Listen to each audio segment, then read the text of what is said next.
Good morning, Shalom, Lieutenant Colonel in the Reserves, Jonathan here with a shorter daily update. It is the morning, 7 a.m. on the 15th of October in Israel. The sun is up for another day and unfortunately still at war with Hamas. I'd like to focus on the current situation. During the night there were rockets fired at Tel Aviv and southern Israel. There is still combat in and around the northern part of the Gaza Strip, and the IDF continues to operate above the Gaza Strip and to attack different military targets belonging to Hamas.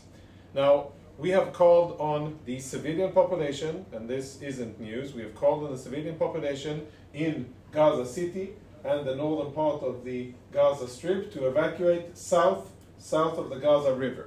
And that isn't news. But what is news is that Hamas has both issued warnings to their civilians not to evacuate, and when people didn't listen to those warnings of Hamas, they have actually stopped civilians and they have stopped convoys of Gazan civilians trying to flee from the situation and listening to our warnings, knowing that they are much better off south of the Gaza River than staying in the northern part. There's a picture here on this side where you can see an aerial footage of two vehicles. These two vehicles here, that's a zoom in, and this is the same two vehicles, and you can see the line of civilian vehicles trying to go from north to south, being blocked by two other vehicles. And that corresponds with intelligence and information we have from various sources that Hamas is indeed actively preventing civilians from leaving the south. Now, if that isn't the most sinister and vile use of civilians during war, I don't know what is, but it again goes to show the lack of any value for human life with the terrorist organization Hamas.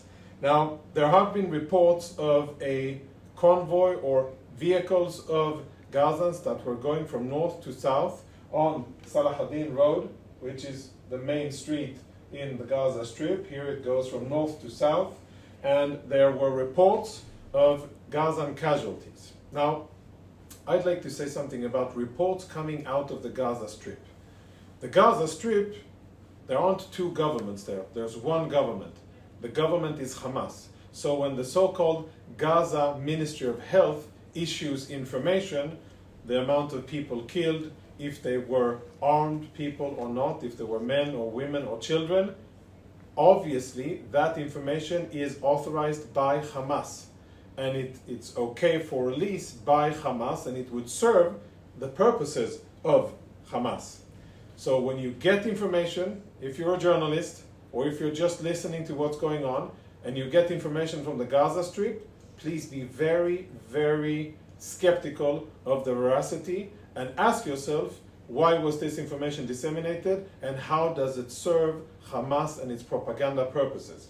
And I'd like to show you something. This is footage made by local Gazans of that incident. And you see the explosion there? We're going to zoom in. You know what? We're going to show it again, just so you can see it better. Vehicles traveling, some guy is filming, and then all of a sudden, a big explosion. Now, you can't see it now, but we've zoomed in. Actually, we haven't. People who know how to do it around the world, forensic analysis and other people, visual imagery experts, they've zoomed in and they've enlarged the area of the explosion. That's one of those pictures. And here's another picture, a little bit zoomed out, of the same very incident. They've basically isolated the frames and looked and wanted to understand where the explosion started and what it looks like. Now, I'm no forensic expert. I wouldn't be able to say if this is a roadside IED or if this is a strike from above. But what I am able to say with confidence, because we have asked, is that the IDF did not purposely strike in that area. There was no targeting of vehicles, there was no targeting of civilians, specifically because we want we don't target civilians anyhow, but specifically because we wanted people to go south. So it makes no sense for the IDF to have done it. Who would want to stop those same civilians? The same organization that did the roadblocks, Hamas. Now, Again, this isn't conclusive. What is conclusive is that we for sure didn't strike on purpose. It may have been some kind of a freak accident, which I doubt, but I think that this visual imagery, and by the way, both BBC and other media outlets and many on Twitter have looked at this and analyzed it, and there are questions about what happened here and how that explosion occurred.